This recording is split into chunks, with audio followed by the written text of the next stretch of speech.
আজ আমরা জানব মাতা মেরির বিশ্বাসে জন্ম নিয়েছিল এক মানবতার আলো, জিসাস ক্রাইস্ট।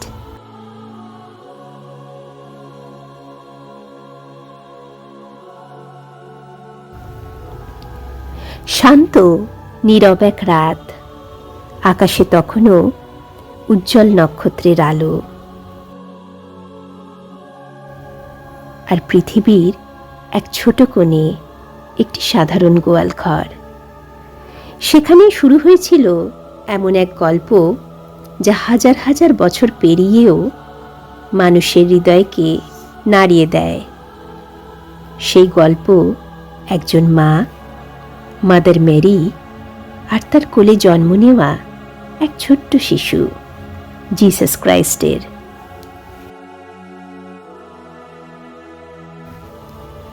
মেরি ছিলেন না কোনো রানী, কোনো রাজপরিবারের সদস্যও নন তিনি।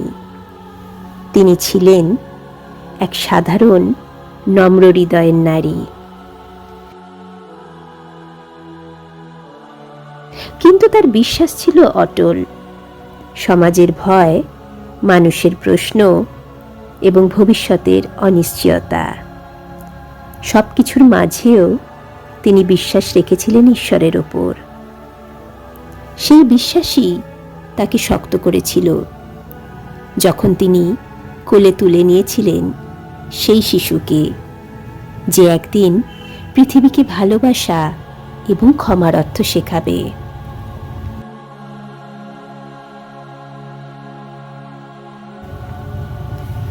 প্রভু যিশুর জন্ম হয়েছিল কোনো সিংহাসনের নয়, কোনো রাজপ্রাসাদে নয়। তার জন্ম হয়েছিল ঘরের বিছানায়, সাধারণ পশুদের মাঝখানে। কিন্তু সেই সাধারণ জন্মের মধ্যেই লুকিয়েছিল এক অসাধারণ বার্তা।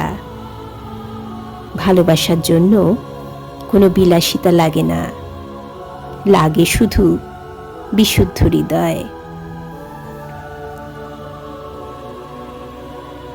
একজন মা হিসেবে মেরি জানতেন তার সন্তানের কষ্ট হবে, তবুও তিনি পিছিয়ে যাননি। তিনি শুধু একজন মায়ের মতো আগলে রেখেছিলেন তার শিশুকে, যেভাবে প্রতিটি মা আগলে রাখে তার সন্তানকে।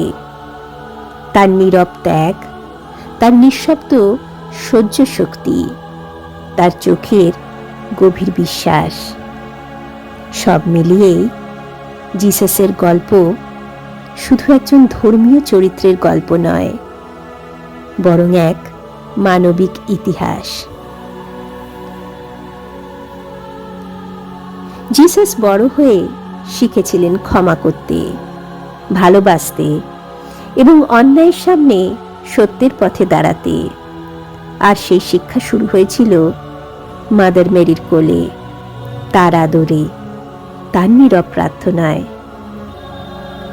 তাই ক্রিসমাস শুধুমাত্র জিসাসের জন্মদিন নয়, এটি এক মায়ের সাহসের উৎসব, এক নারীর বিশ্বাসের জয়। ক্রিসমাস মানে এক মায়ের কোলে জন্ম নেওয়া এক আশার আলো, যা আজও পৃথিবীকে পথ দেখায়।